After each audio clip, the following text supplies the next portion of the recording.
बहती नदिया की धार बनो, कुल की रक्षा में ठार बनो, वीरों का तुम श्रृंगार बनो, मेहमानों का सत्कार बनो, तुम प्यार बनो, अंगार बनो, यलगार बनो, हुंकार बनो, टंकार बनो, फिर से फरसे की धार बनो, जो वक्ष फाड़ दे दुश्मन का वो राणा की तलवार बनो और राष्ट्र का निर्माण बनो।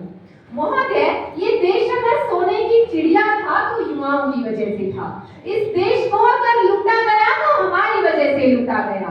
ये देश अगर आजाद हुआ तो हमारी वजह से हुआ, और ये देश अगर पुनः विश्व गुरु बनेगा तो हमारी वजह से बनेगा। राष्ट्र निर्माण केवल इमारतें बनाने का नाम नहीं है।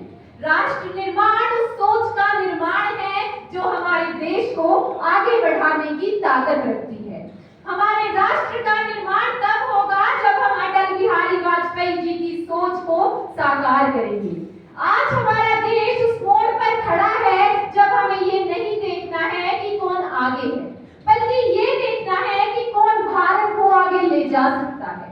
मैं यहाँ ये गिनाने नहीं आई हूँ कि आज सभी कंपनियों के सीईओ भारतीय हैं, बल्कि इस सोच का निर्माण करने आई हूँ कि कंपनी भारतीय होनी चाहिए। जरूरी नहीं कि हर सफलता भारतीय नाम से शुरू हो, मगर उसका उद्देश्य भारत की सेवा होना चाहिए। यही सच्ची राष्ट्रभक्ति, यही सच्चा राष्ट्र निर्माण। सोचिए, अगर अमेरिका जीमेल और व्हाट्सएप को बंद कर दे तो क्या 140 करोड़ भारतीयों की बात किसी अन्य देश की अनुमति पर निर्भर होनी चाहिए?